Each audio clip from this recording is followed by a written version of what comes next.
Hi there guys, it's Celine with my blue opal crystal to help me focus and get hopefully some helpful words out into the universe.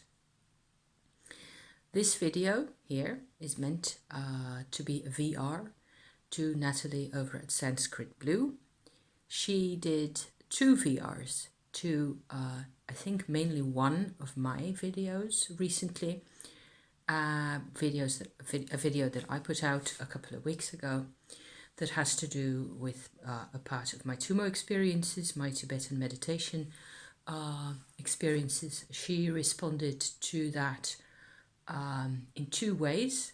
One, I will put all the links, all the relevant links in the description to this video so you can have a look at those. If you're new here or haven't seen any of it, it's turning out to be what I really like, a fascinating exchange for me of experiences. It's becoming that. It's becoming for me also, it's increasing my database quite a bit. So I think her videos are priceless. They're also very different, both of those videos, I should say. There's a Vajra Sattva themed video that she has been, where she explains how she goes about doing that type of meditation and or ritual, where the two really meet up and become indistinguishable from each other, I think. I would add to that it's, to me, quite obviously also very strong energetic vibrational experience that she's having and sharing and talking about in her video. The other VR that she did describes how she went through a much earlier phase of her growth process, the harder phase, the time where things were obviously she points out herself, close to being undoable, and I just have to admire her courage. And also, there's a couple of things I'd like to say. So this is my video where I'm going to say those things to you, Natalie, and to whoever is sharing in or, partaking in this very interesting over and back and forth kind of a mission that we're on here. Apparently. Wow. I mean, yeah. So I'm going to go from memory here because I did take a couple of notes, but they tend to be about the same thing, so I might as well just put it out there. What I'm struck with watching you, Natalie, is how endlessly sincere you are in your quest. It's pretty amazing. The sincerity, the way, I believe many people would have this level of sincerity if they were given the chance. So there must be a mix in your background of being given the chance to be this person. And yet again, on the other side, enough resistance and enough depletion and lack of energy and all the rest of it, which express itself through illness and not being able to forge ahead as you would like to. The only thing I have detected so far in everything I've heard you say, Natalie, that gives me a kind of a sense of where you really come from, if that's at all possible, was actually what you said in your Vajrasattva video, where you describe at first a certain level of that practice where you are using the spiritual energy, the energy from that level, but communicating with those spirits of friends that you refer to in that video in a manner that is completely human and personal to you. And so I think that's a possibility. Then you move on to describe how you change that, how you change to seeing those two people that were at first you thought were helping you. Afterwards, it turns out that they were actually candidates, clients, if you like, for the same transmission that you were setting up the whole ritual for to begin with. You describe, my point here is that you describe your first approach, where it's all personal, as a mistake. And what you describe later about the later phase of this process is a lot, in my words, a lot less personal. It's become closer to Vajrasattva, and in that way it has become much more powerful and less personal. It has become more impersonal, if that makes sense. I can see the advantage of doing it that way. Absolutely. I'm all for it, doing it that way. What I'm also seeing is, and this is my response to this issue here, to this kind of a dichotomy between you're either being personal in this, you're doing it as you, or you are participating in a wider, less personal world frame, if you like, world energy frame, if that's an energy level, if you like. So it's like either or, you have to choose, you have to be one or the other. And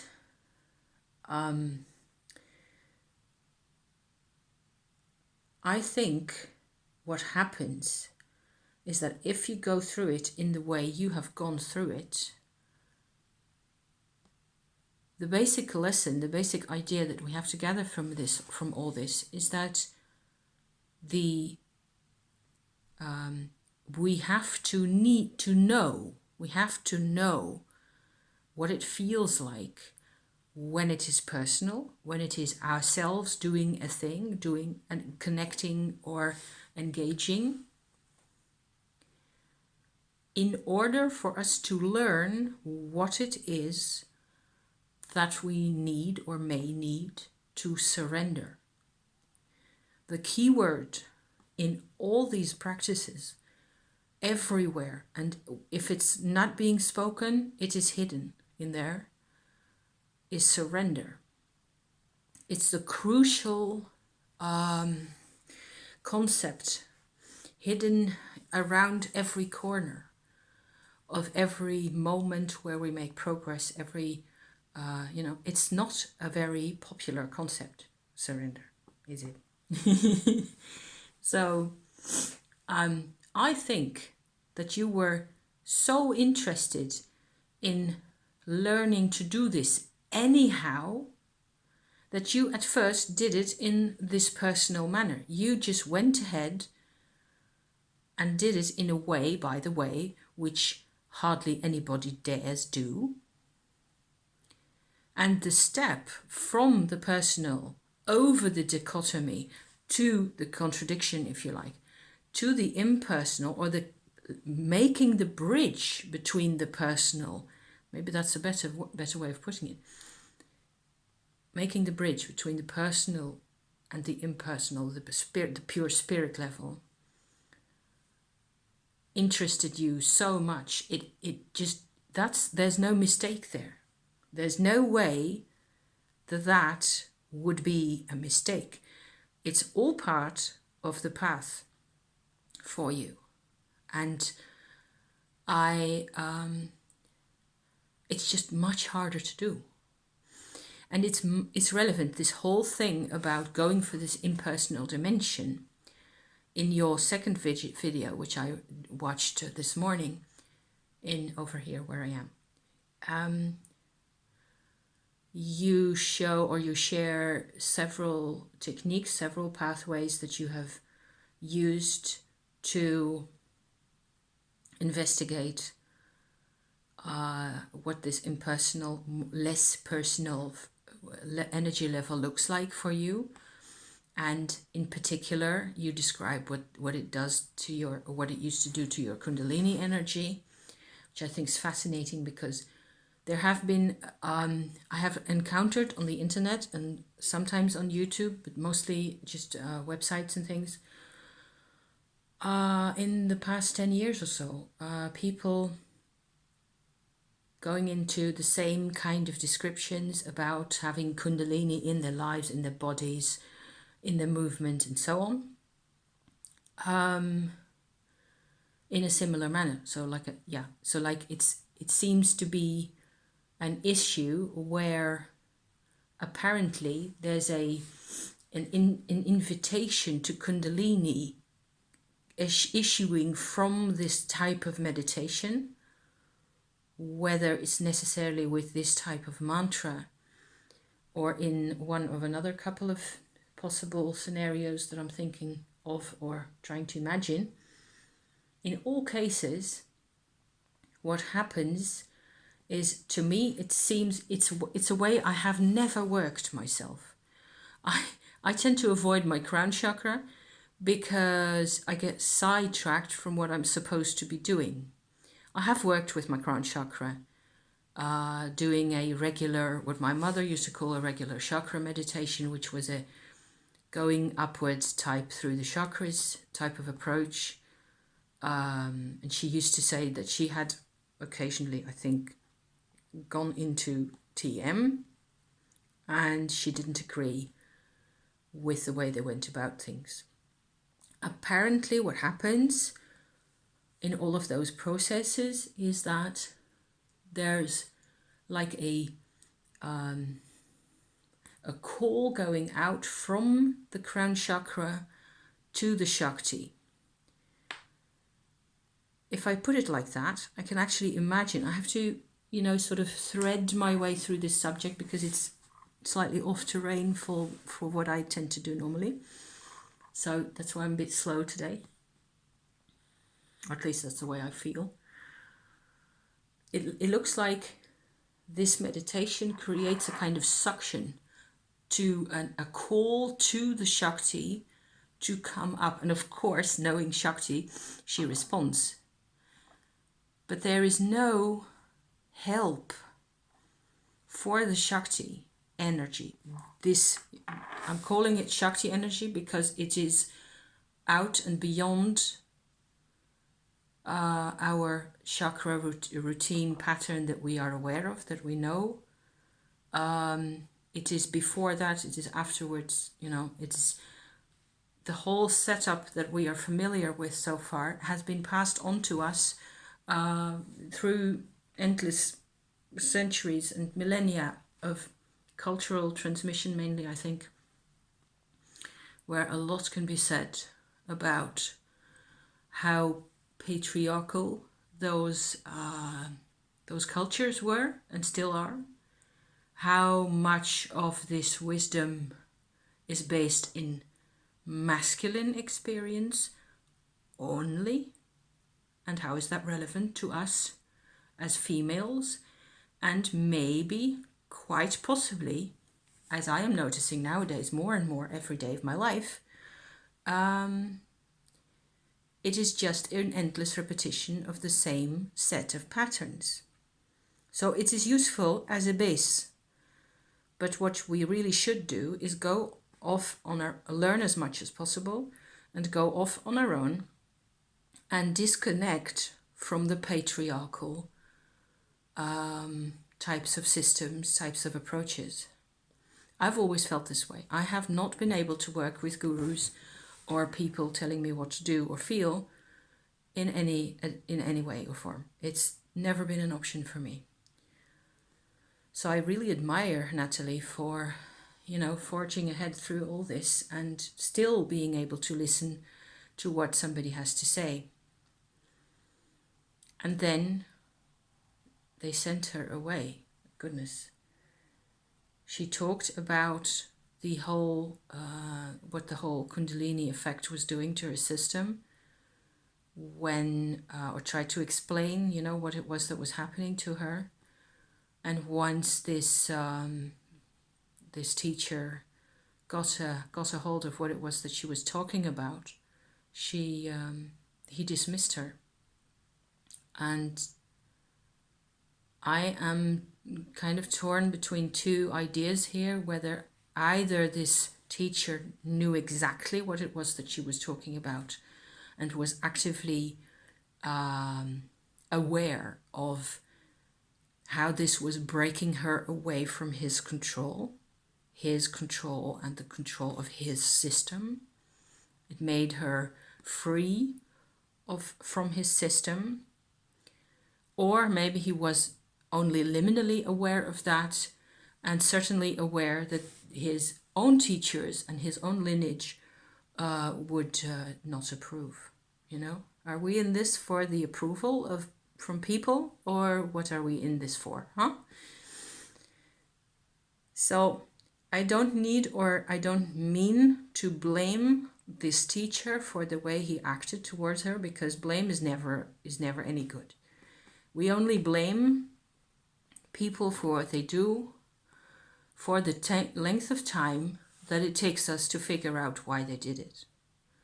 And then we cannot, you know, even, it doesn't matter what it is that they get up to, you know.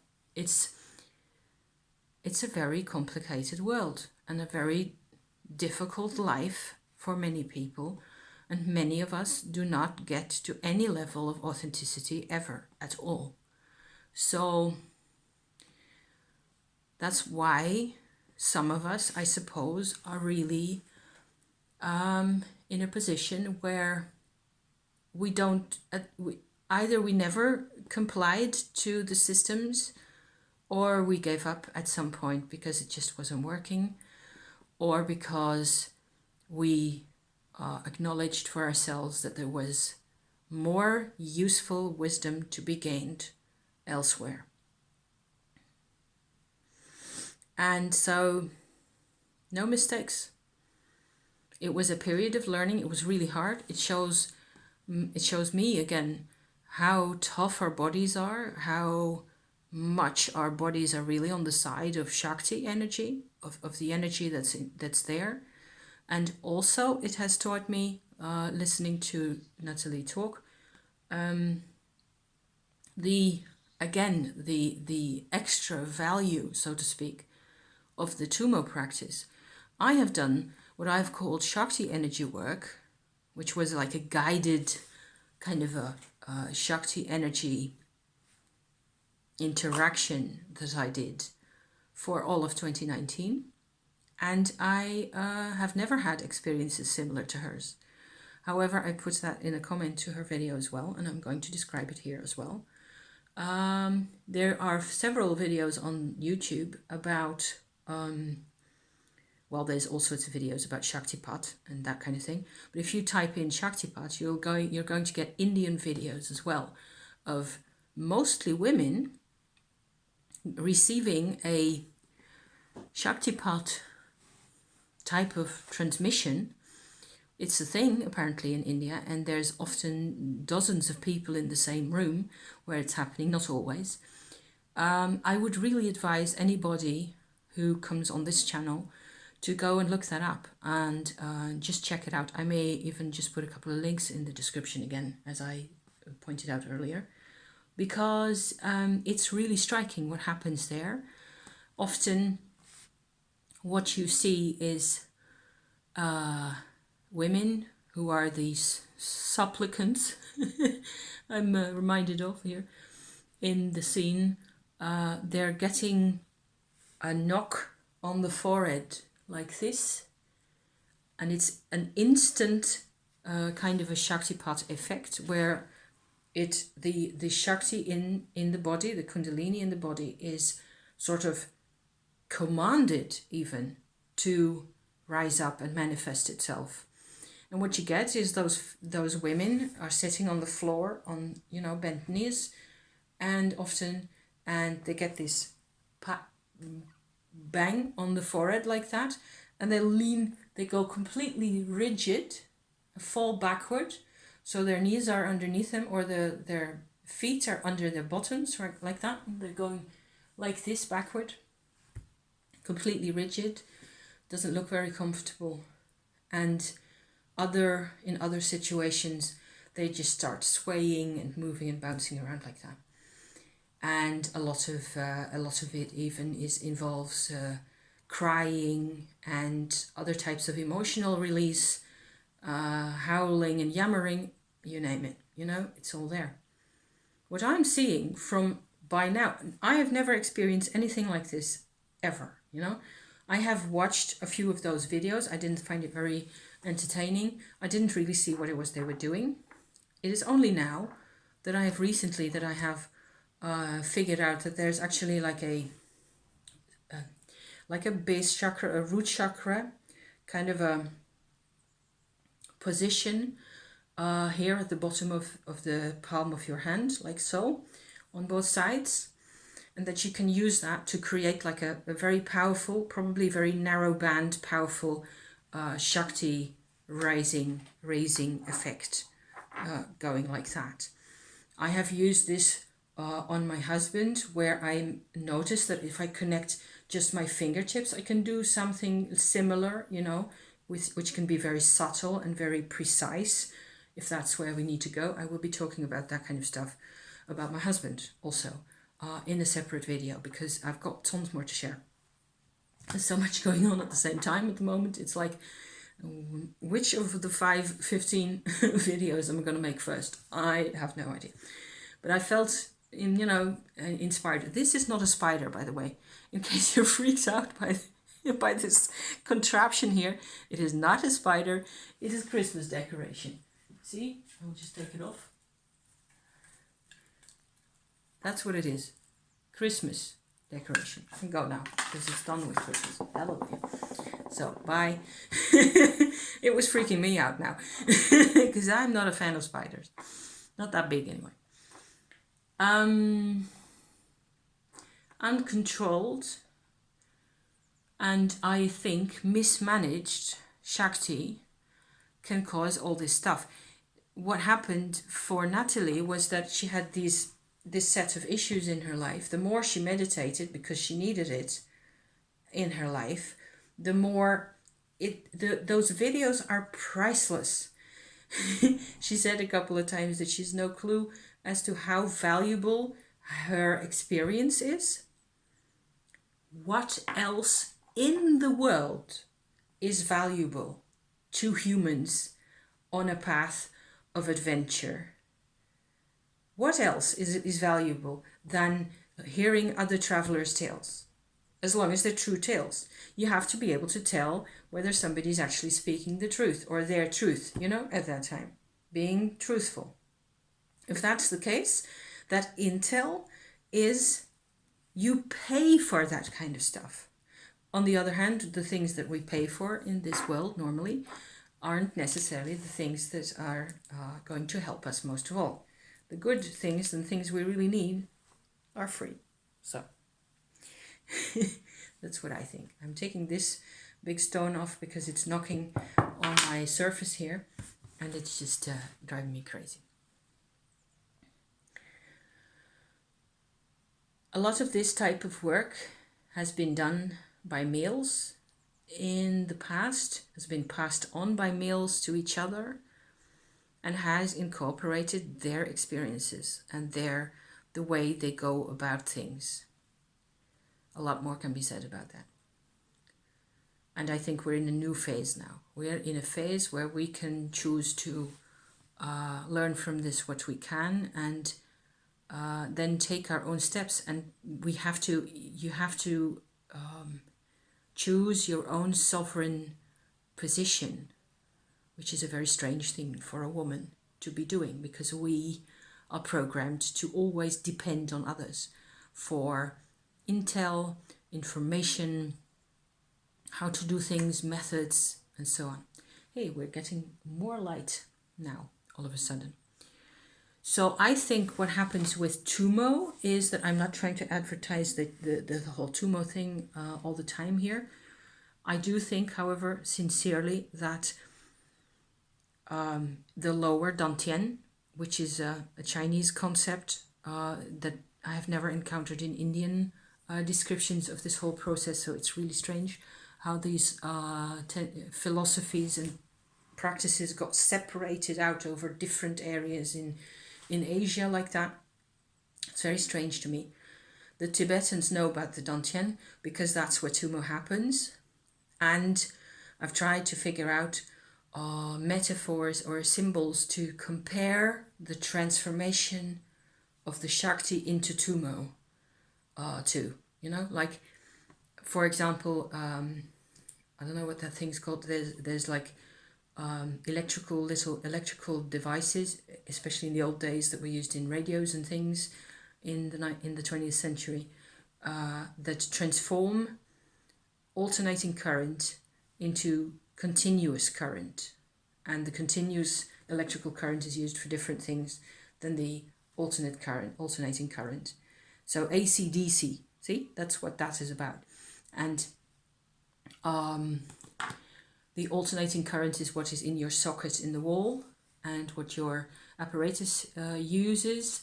And often in an actual device, a radio or a phone or a fridge or any device, there is resistors, put in there that actually accept the alternating current and transform it into a regular current. I have no clue beyond this how any of this works. It's just something my grandpa explained to me a long time ago.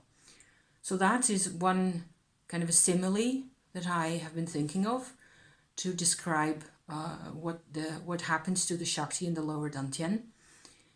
It's not completely accurate because there is actually 3 Dantians and 3 successive states of the Shakti being transformed into a next level thing, a next level type of vibration, type of energy, type of emotion even. And so level 3 works with what level 2 gives to it. Level 2 works with what level 1 brings to it. And level 1 is where you have to get started with Tumo, with Shakti. I have, like I said, I've never myself had any negative Kundalini experiences, but I have never done this from the top down type of compelling the Shakti. It's so patriarchal. Yowzer, yanking the Shakti upwards, and then finding that she cannot be controlled because the body has been set up so that the Dantians do this for you. And by the time this 3rd level Shakti is in here, okay, I am assuming at some point we will be ready, me and my Shakti, to connect to my crown chakra, and by the time that happens you will hear all about it. So far I've done level 2 with a couple of results which I've talked about already on my channel, where it can be quite painful, and I need to find ways of expressing myself and doing things in a way that's different. Yes, realigning with my true energy and so on and so forth. A blessing. I don't know, it has to do in here also, there's all sorts of things still going on. I've had things over the house. I said earlier I wasn't going to make too many videos over the holidays because it's been Christmas time, husband is home, we've been very active, we've been doing all sorts of things in the house, so that was really useful.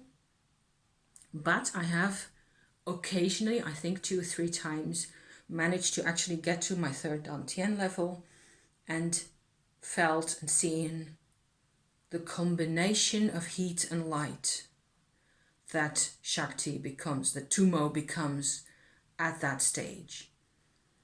It is like a constant refocusing, a constant realigning.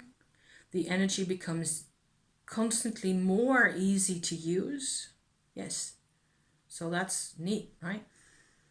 And I've noticed some increase in, like third eye perception and that kind of thing occasionally. But I think I will be much more available to that once lockdown is over by, next year next year nearly, because today is the 30th of December. By the time we get into springtime, I'm quite sure I will be much more capable of perceiving those things, and actually take the time to work with nature energies and earth energies and things like that. So that's my 2 cents worth at the moment, I think. I think also that there is only one real method for this, to work with this Shakti energy and get it really incorporated in our systems.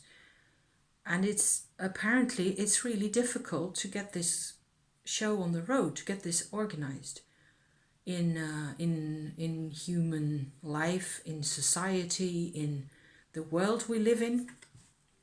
Why is this so hard? Well, I think it's part of a very steep learning curve. Yeah, not only in each of us individually, because 10 years ago I wasn't here doing this talking. Not in a million years. I didn't think it was possible. So,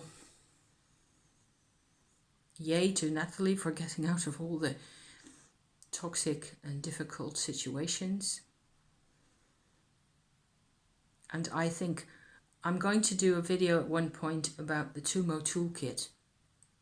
And I've made notes, and there's a couple more things I need to add to my lists of to-do things in this connection. But one thing I've found extraordinarily valuable is Teal Swan's completion process, that she's published books about and does videos about and things like that, because it is a very good kind of a mindfulness technique, but mindfulness not directed outwards toward what it is that you are physically doing, but directed inward to especially your past, and sitting with the emotions that you had all this time, and it is where I got this priceless sense nowadays of actually the value of experience, the value of being able to talk about things, the value of sharing. My whole sense of value has shifted 180 degrees to the extent that I used to have any.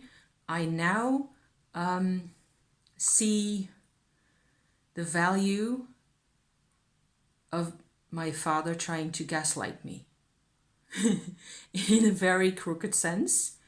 There was immense value in going through that. There was no value in his doing that to me. There is value in me for resisting it, for how I tried to accept what he said at face value, and so on and so forth.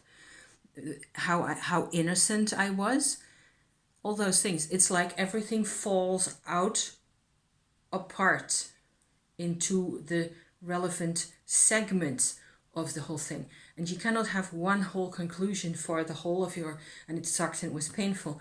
Of course it sucked, it was painful, it was in some ways dishonest, it was